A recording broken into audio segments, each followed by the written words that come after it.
La locomotive de la nouvelle année académique des techniciens supérieurs agro-pastoraux de l'Institut supérieur Yerima Dewa a bel et bien quitté la gare. Pour cette autre page de l'histoire, environ 112 étudiants ont répondu à l'appel de ce mercredi 7 février 2024 avec à leur côté les étudiants des autres filières. Ils étaient tous là et la cour de l'Institut privé professionnel de Garoua vibrait au rythme de la rentrée. En rappel, l'ISID a ouvert ses portes en octobre 2012 et depuis lors accueille les étudiants venant du Cameroun et de la sous-région. Cet institut forme les professionnels supérieurs dans les filières telles que la science des économies et de gestion, du génie informatique, du génie industriel, de la communication, pour ne que citer celle-ci. C'est ce qui explique la forte présence des milliers d'invités au rang desquels des écoles de formation, des élèves, des établissements secondaires, des élus locaux et autres responsables académiques venus vivre la double cérémonie de la rentrée solennelle des étudiants techniciens supérieurs, des filières agro-pastorales et des journées portes ouvertes de cet institut pour le compte de l'année académique 2023-2024. La leçon inaugurale dispensée par Mathurin Foniabo était centrée sur la fertilisation du sol qui est capitale pour un bon rendement. Il est capital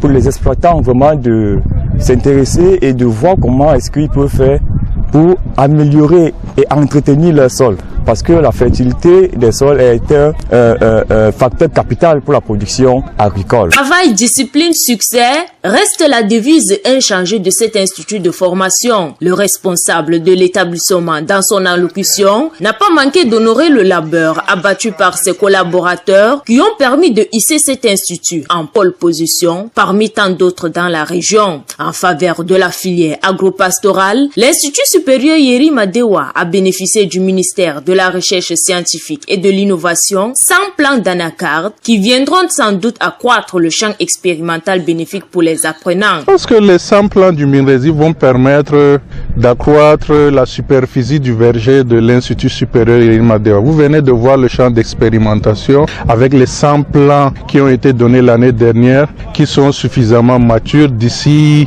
l'année prochaine, de la bouche de ces étudiants et de leurs anciens, nous pouvons commencer la récolte. Pour les techniciens supérieurs agro-pastoraux, cette offre est la bienvenue et s'engage à les mettre en terre afin de rentabiliser la production agricole et valoriser la production locale. Et ces plans d'anacarde aussi, comme j'avais eu à noter de l'autre côté, et on a besoin de produire ça en gros dans la région du Nord pour avoir les noix de cajou qui, avec le temps, on va les transformer. Des interprétations musicales, des mises en scène et explications des étudiants lors de la visite des stands et du champ expérimental ont permis aux invités d'apprécier et de mettre à nu la qualité de formation dispensée dans cette école, mais aussi les avantages de la filière agro-pastorale ainsi que les autres filières de cet institut. Et nous avons profité de cette opportunité pour présenter tout ce que fait l'Institut supérieur Yerima Dewa. Parce que c'est vrai, l'Institut supérieur Yerima Dewa est leader dans la formation agro-pastorale, mais elle ne fait pas que cela seulement. Dans les différents stands tels que les sciences informatiques, la mécatronique, les sciences de gestion et bien d'autres visités, les apprenants ont pu exposer leurs connaissances et savoir-faire pour convaincre les populations et chefs d'entreprise. Top chrono pour les 9 mois à venir. Objectif, lutter contre le chômage en promouvant la formation professionnelle de qualité.